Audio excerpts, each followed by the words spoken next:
भांग मतलब मैरिजुआना नशेड़ियों के लिए बेहतरीन नशा। पर आप सोचते हैं उससे क्या क्या बन सकता है। आज हमारे साथ है mister Ayush, founder of Bharat ham agro limited.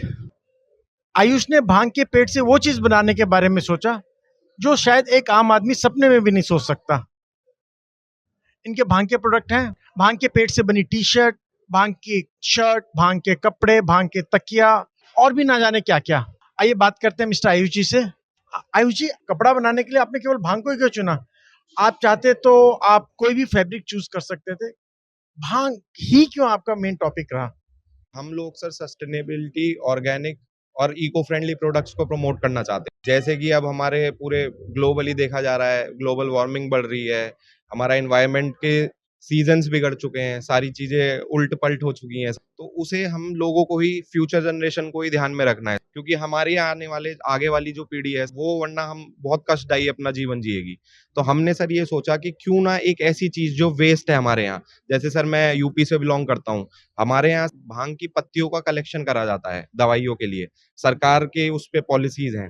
तो उसका जो डंठल है सर, एक तरीके से वो या तो वेस्ट कर दिया जाता है या फेंक दिया जाता है। उसे जला दिया जाता है या फिर वो सड़ के वहीं खत्म हो जाता है। तो उस चीज़ का कुछ इस्तेमाल करने का सर हमने सोची सबसे पहले। दूसरा सर, अगर मैं उत्तराखंड की बात करूँ, तो उत्तराखंड में जैसे सर ये लीगल हुआ 2018 में के आसपास इसको लीगल करा गया कल्टीवेशन में, इंडस्ट्रियल हेम्प को, जिसमें 0.3% टीएचसी से जो साइको एक्टिव मटेरियल होता है इसका, वो कम होता है। वहाँ पे लीगल करा गया। तो सर किसानों की आय में भी बढ़त हुई।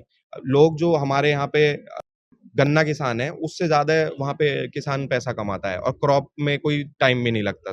हम तो सर ये कहते हैं कि मान लीजिए, जैसे सरकार सर काफ़ी घबराती है इसके उससे कि भई कैसे इस चीज़ को करा जाएगा, क्योंकि ऑब्वियसली सर उनका कंसर्न बिल्कुल ठीक है।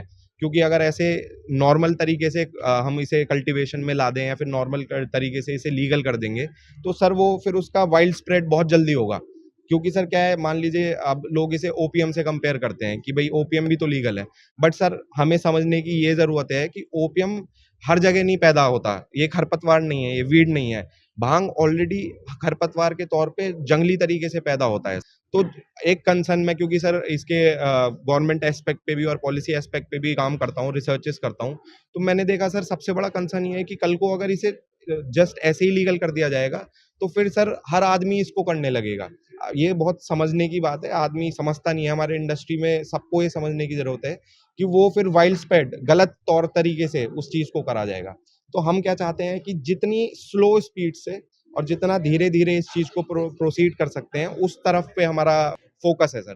क्योंकि मान लीजिए जैसे हमारे यहाँ पत्तियाँ कलेक्ट करी जाती हैं, फाइबर डंडियाँ उसके फेंक दिया जाता है। तो उसे कंज़्यूम करके चाहे पेपर बने, चाहे छोटा हैंडलूम का कपड़ा बने, कुछ भी बने, पर वो इंडियन हो।